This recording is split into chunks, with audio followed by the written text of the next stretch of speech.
7 Golden Age stars whose shocking lack of intelligence was hidden behind Hollywood's polished illusion. For decades, the studio system convinced the world that its icons were as sharp as they were glamorous. But behind the curtain stood actors who sometimes struggled with the simplest concepts.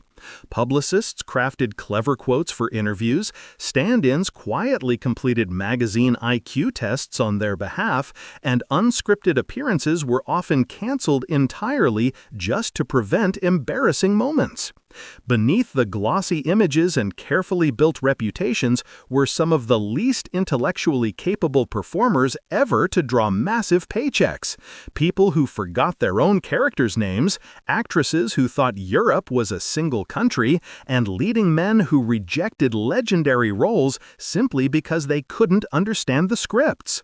One director even recalled spending hours trying to explain why a night scene couldn't be filmed at 10 in the morning, only to be asked if they could turn off the sun or call someone powerful enough to make that happen. These weren't isolated lapses, but recurring patterns that forced crews to invent creative methods to compensate for their limitations. A Paramount operator remembered one actor who couldn't tell left from right. The team eventually taped his shoes with colors so he'd know which direction to move. Stories like these became unforgettable because they clashed so completely with the sophisticated personas these stars portrayed on screen. The smooth-talking leading man who couldn't read his contract, the comedian who believed Africa was the large place with kangaroos. Before we dive into the startling divide between image and reality, let's begin with the first star on our list. Number 1. Sonny Tufts, a man whose name alone became a punchline in mid-century Hollywood. In an era filled with polished charm and tightly controlled personas, Tufts stood out for reasons no studio publicist could fix. Despite coming from privilege, blessed with striking looks, and a Yale education, he repeatedly demonstrated an almost unbelievable inability to function within the most basic expectations of a professional actor. Those who worked with him often found themselves torn between laughter, disbelief, and pure exhaustion. Crew members recalled moments that bordered on surreal. Tufts once wandered onto an entirely different film set, convinced he must be the leading man, simply because, in his words, "Look at my face." No amount of explanation could convince him otherwise until security physically escorted him back to his actual production stage. His drinking only magnified the chaos. At a charity event, he was discovered passed out inside a children's petting zoo, surrounded by frightened rabbits, while guests whispered in stunned amazement.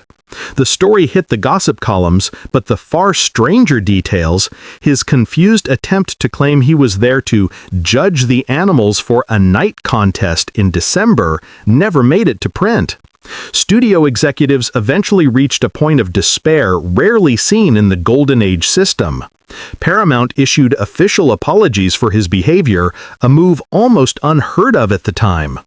One press release even distanced the studio from Tufts' public comments, something studios typically only did in the most catastrophic scandals.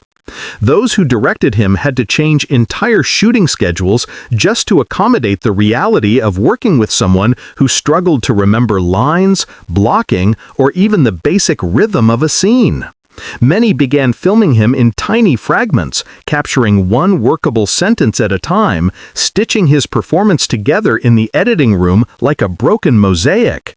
The tragedy of Sonny Tufts wasn't a lack of opportunity, but an inability to understand or value the chances he was given.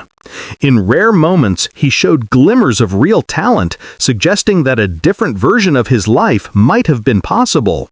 But those flashes of promise were always overshadowed by his overwhelming lack of discipline and awareness.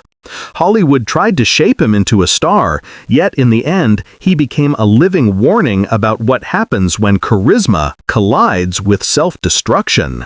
Number 2. Jayne Mansfield. The dazzling blonde bombshell who insisted she possessed a towering intellect, yet repeatedly revealed how fragile her understanding of the world truly was.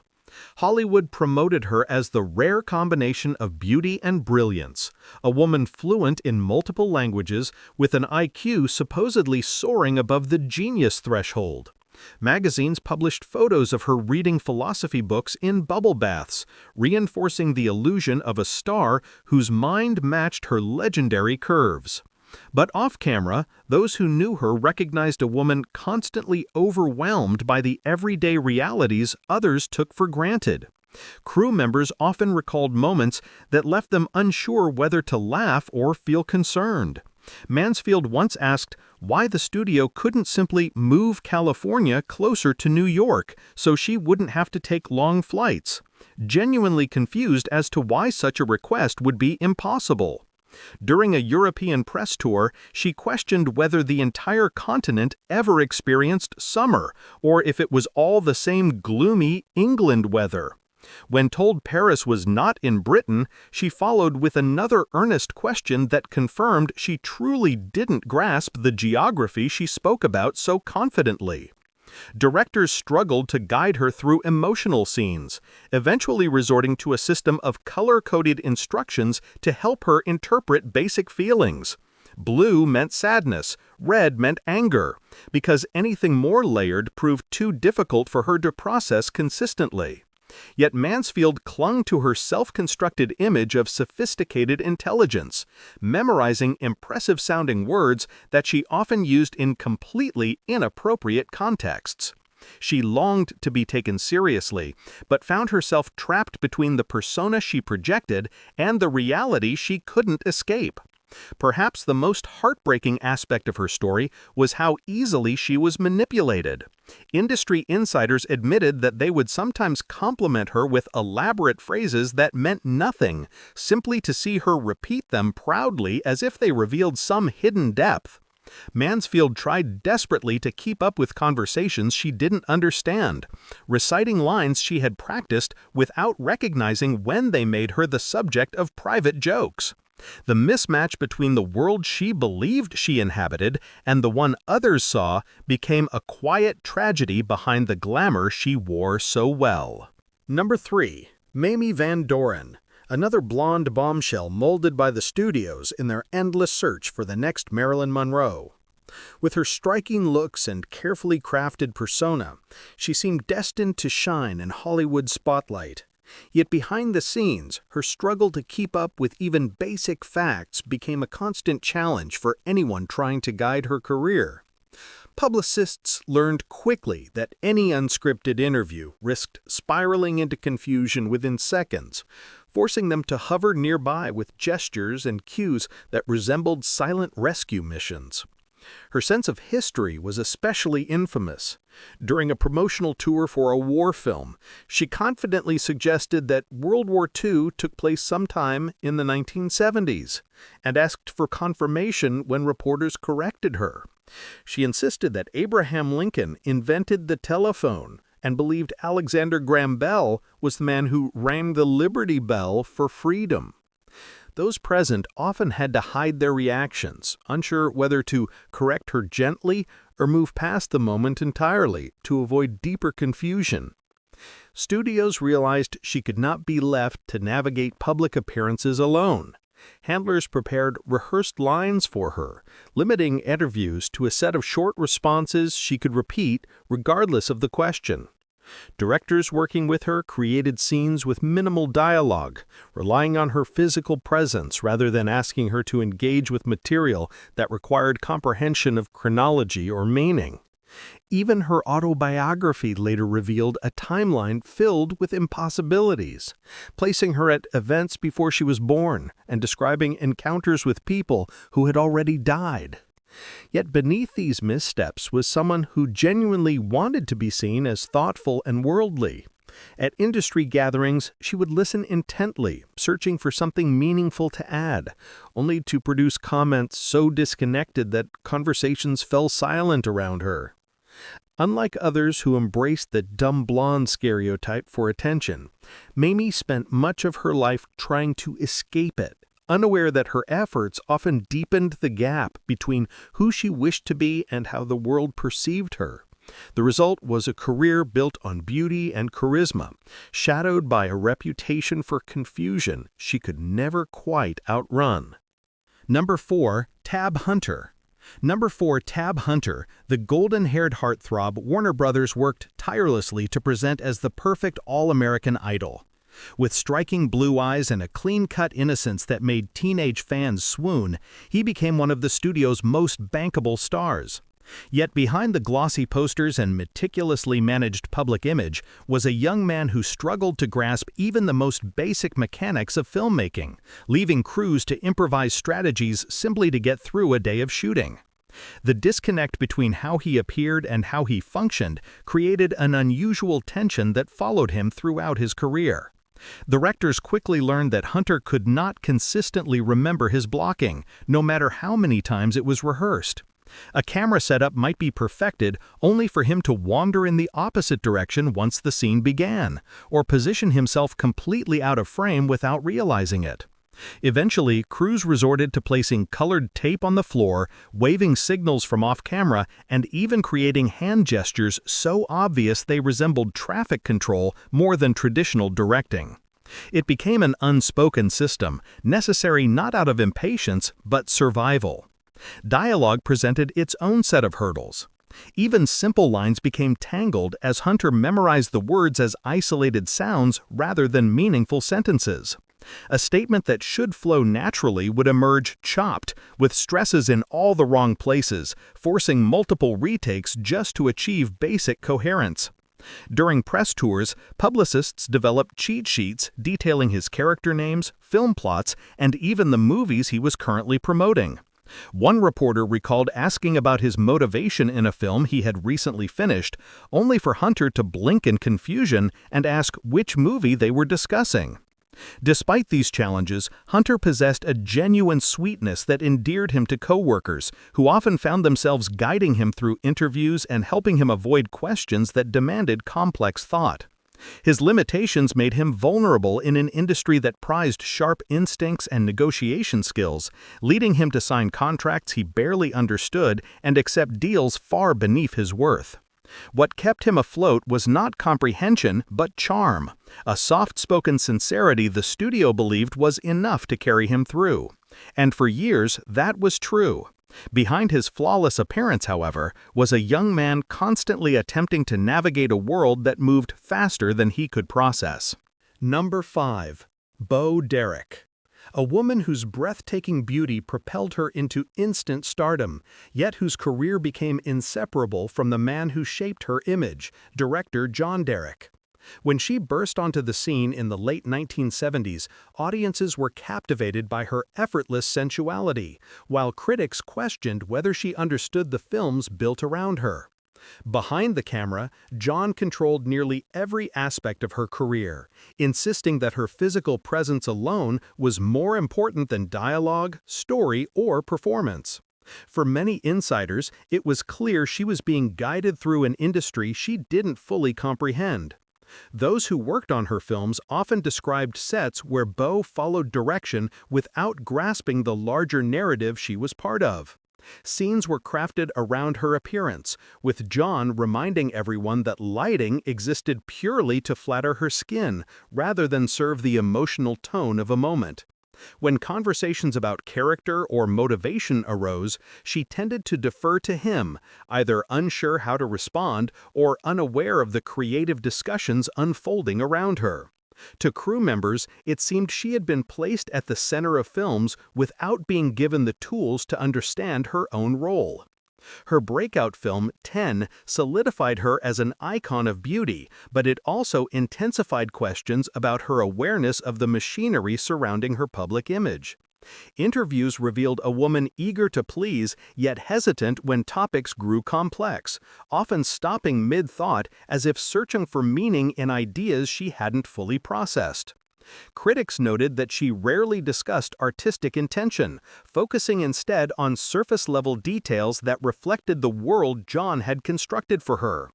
Even when offered opportunities to explore deeper acting challenges, she often relied on his interpretation rather than forming one of her own.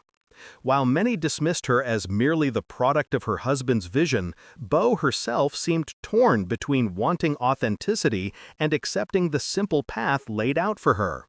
Colleagues recalled moments where she expressed confusion over the backlash she received, wondering why beauty wasn't enough to satisfy audiences who expected more substance from their stars. Her story became a reminder of how easily a performer can be crafted into an icon while remaining detached from the creative foundation of their own fame. She shined brilliantly on screen, but behind that glow was someone navigating a world far more complicated than the one she appeared to master. Number 6. Farrah Fawcett. The radiant superstar whose smile made her a global sensation long before her understanding of the world ever caught up with her fame. As the breakout face of Charlie's Angels, she captivated millions. Yet behind that effortless charm was someone often overwhelmed by questions that required depth or clarity. Interviews frequently drifted into moments where she appeared lost mid-sentence, as if her thoughts evaporated the moment she tried to express them. Producers learned to craft conversations around her, guiding topics gently to keep her from stumbling into confusion on national television. Her spontaneous energy worked beautifully for the camera, but it also highlighted how easily she became derailed by abstract or layered ideas. Journalists recalled asking simple questions about themes or character motivation, only for her to hesitate with a soft, uncertain smile, searching for answers she couldn't fully articulate. At times, she would switch to unrelated stories, hoping no one noticed the disconnect, while publicists stepped in to redirect the conversation. It wasn't malice or carelessness, it was a mind better suited to instinct than analysis. On film sets, stronger co-stars often helped her navigate moments that required emotional nuance or narrative understanding. Directors found that she performed best when given minimal explanation, allowing her natural charisma to take over rather than attempting to process complex direction. Some called it innocence, others called it a lack of intellectual grounding, but everyone agreed she possessed a magnetism that made audiences forgive what her performances sometimes lacked in depth. Farrah's appeal was visceral, immediate, and undeniable, even when her comprehension trailed behind the world's expectations. What made her story particularly compelling was the contrast between her cultural impact and her struggles behind the scenes. Farrah represented an era of television where beauty often overshadowed substance, and she became both its brightest star and its most vulnerable participant. Her fame soared far beyond her understanding of the mechanisms that controlled it, creating a legacy built on allure rather than awareness. She remained beloved, even as those close to her recognized that her brilliance on screen rarely reflected what she could process off it. Number 7. Pamela Anderson.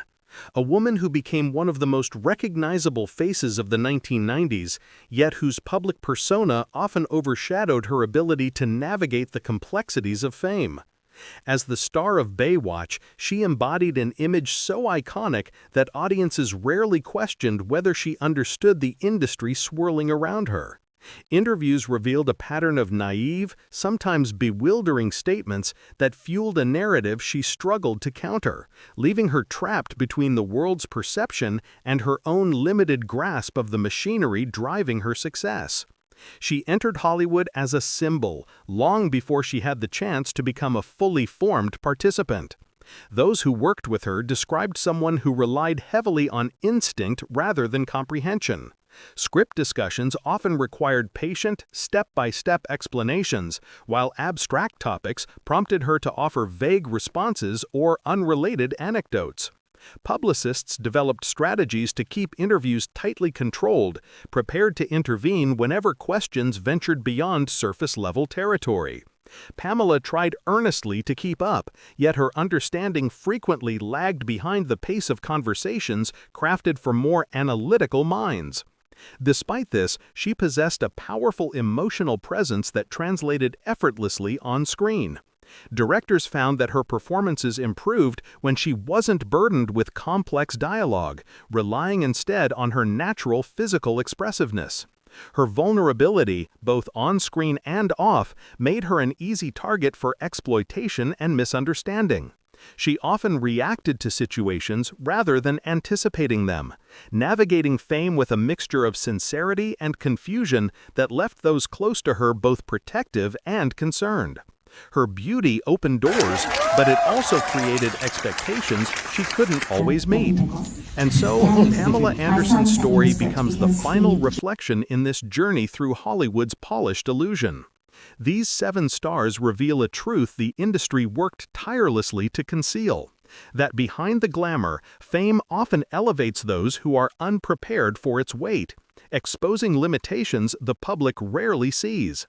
Whether through innocence, misunderstanding, or genuine intellectual struggle, each person stood at the center of a world far more demanding than their abilities allowed. Hollywood may have shaped their images into symbols of perfection, but the reality behind those faces was far more fragile. In the end, their stories remind us that the spotlight illuminates everything: brilliance, beauty, and the flaws no amount of studio magic can truly hide.